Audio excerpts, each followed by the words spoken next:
Hey, this is Ralph, and in this video I want to look at a few more skills from the Microsoft Excel certification test. Specifically, create and format tables. Create an Excel table from cell ranges, apply table styles, and convert tables to cell ranges. Basically going back to the way you started. So I've got a worksheet here that's got some basic data, and you would probably think of this as an Excel table, and you wouldn't be wrong. It is a table of data. However, it's not officially a table. So basically, this is just a collection of data. I've got some text data and I've got some numeric data. Now, if I select this range of cells, for me, it's what is it, A1 through E11, I can format it as a table.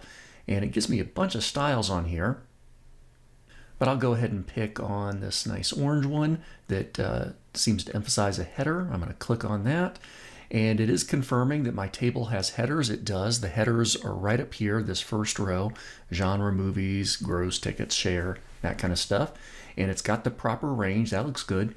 By the way, if I had any completely empty columns or empty rows, that would mess up this process. You want to make sure you don't have any empty columns or empty rows. I'm going to click OK.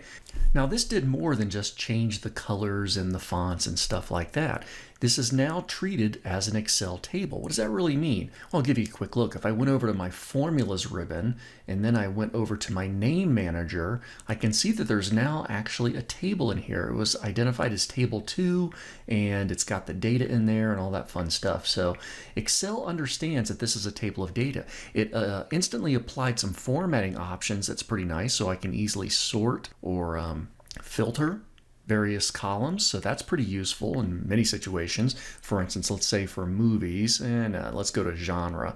Let's say I want to only look at, let me deselect everything, I only want to look at comedies and black comedies and romantic comedies. I'll just check those 3 options, click OK, and now I've filtered that table to only show those pieces of data. I'm going to click on that filter option, I'll choose select all, and I'm back to everything. So that's pretty nice. Now, once that table's been done, I can also head over to the table design. Notice I didn't even have to select it. I could just click anywhere inside of this, and I could choose a different style if I want to. I could expand this list to get all of the various styles on there, or I could even create a new table style if I just wasn't satisfied by one of these results.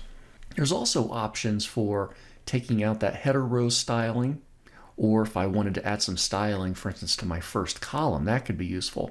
So I could apply some first column formatting, and I could even look at my table styles, and I'll notice that there are styles that will emphasize a first column. There we go.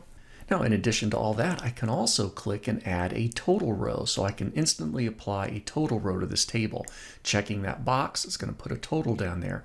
Now, it didn't give me totals for everything. It gave me a total for my percentage share. In fact, let me go ahead and jump over to the home ribbon real quick. I'll select all of these, convert them to a percent style, show a percent. And unfortunately, I didn't get my totals for these other areas. But if I select those 3 cells down there and I just do something like Alt equals on my keyboard, that's instantly going to put some totals. That's pretty nice.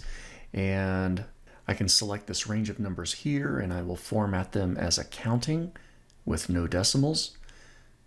And then I'll select this range of numbers here and I'm going to format those in the comma style with no decimals. And there we go. So now I've got my basic table. Now, what if there was a situation where I didn't want this to be formatted as an official Excel table? Perhaps if I was going to be exporting this data somewhere, I want it to be just kind of a raw data range. Well, in that case, I can select this table, head back over to my table design ribbon, which is now available to me, and I can convert to range. I'm just going to click that option. Yes, I'm going to convert this to a normal data range. And there we go. Now I've lost a couple of things. I've lost my filters, but my styles are still there. My subtotal functions are still down there, similar to a sum function, by the way. So those are still on there. So I still have all of the qualities of that table. It just isn't an official Excel table where I can instantly change the table style to. If I jump back over to my formulas ribbon and go to my name manager, it's no longer available as a named table. Okay, so that's just a little bit with tables. And again, these were part of the Microsoft Excel certification test, exam MO200, specifically creating and formatting tables, creating Excel tables from cell ranges, applying table styles, and then converting those tables back to a normal cell range. Thanks for hanging out with me.